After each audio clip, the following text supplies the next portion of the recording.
കാളകളെ ലോറിയിൽ കൊണ്ടുപോയ മുസ്ലിം ഡ്രൈവർക്ക് ആൾക്കൂട്ടമർദ്ദനം. ഹരിയാനയിലെ നൂഹിൽ ഡിസംബർ 18-നായിരുന്നു സംഭവം.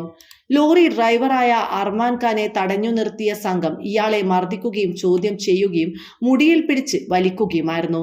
സമൂഹ മാധ്യമങ്ങളിൽ അർമാൻ ഖാനെ മർദ്ദിക്കുന്ന ദൃശ്യങ്ങൾ സംഘം പ്രചരിപ്പിച്ചിട്ടുമുണ്ട്.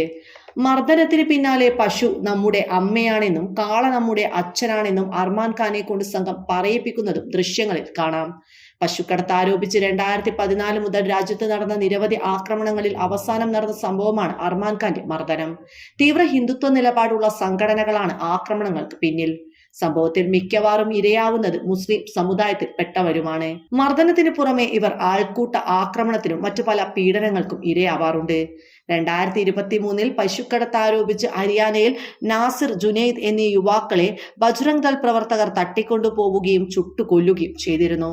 രാജ്യത്തെ വർഗീയ വംശീയ കുറ്റകൃത്യങ്ങളെക്കുറിച്ച് പഠിക്കുന്ന സംഘടനയായ centre study of organising hate നവംബറിൽ നടത്തിയ പഠനപ്രകാരം പശുക്കടത്ത് ആരോപിച്ചുള്ള കുറ്റകൃത്യങ്ങളിൽ വൻതോതിൽ വർദ്ധിച്ചുകൊണ്ടിരിക്കുകയാണ്.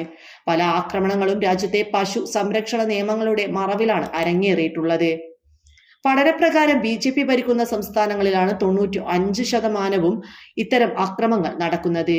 ഇത്തരം അക്രമങ്ങൾ തത്സമയം സംപ്രേഷണം ചെയ്യുന്നതിനായി നിരവധി സമൂഹ മാധ്യമ ഗ്രൂപ്പുകളും പല സംഘങ്ങളും ഉണ്ടാക്കിയിട്ടുണ്ട്. രാജ്യത്ത് ഏറ്റവും അധികം പശുക്കടത്തുമായുള്ള ആക്രമണങ്ങൾ നടന്നിട്ടുള്ളത് ഹരിയാനയിലാണ്. ഇത്തരം 320 ആക്രമണങ്ങളാണ് സംസ്ഥാനത്ത് റിപ്പോർട്ട് ചെയ്തിട്ടുള്ളത്. മർദ്ദനത്തിന് പിന്നാലെ പശു നമ്മുടെ അമ്മയാണെന്നും കാള നമ്മുടെ അച്ഛനാണെന്നും അർമാൻ ഖാനെ കൊണ്ട് സംഘം പറയിപ്പിക്കുന്നതിന്റെ ആ വീഡിയോ ദൃശ്യങ്ങളൊന്ന് കാണാം.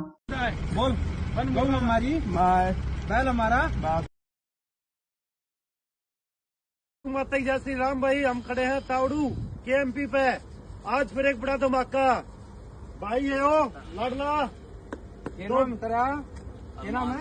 अरमान खान। अरमान खान नाम है का 2 बैल लेकर चला था ऑनलाइन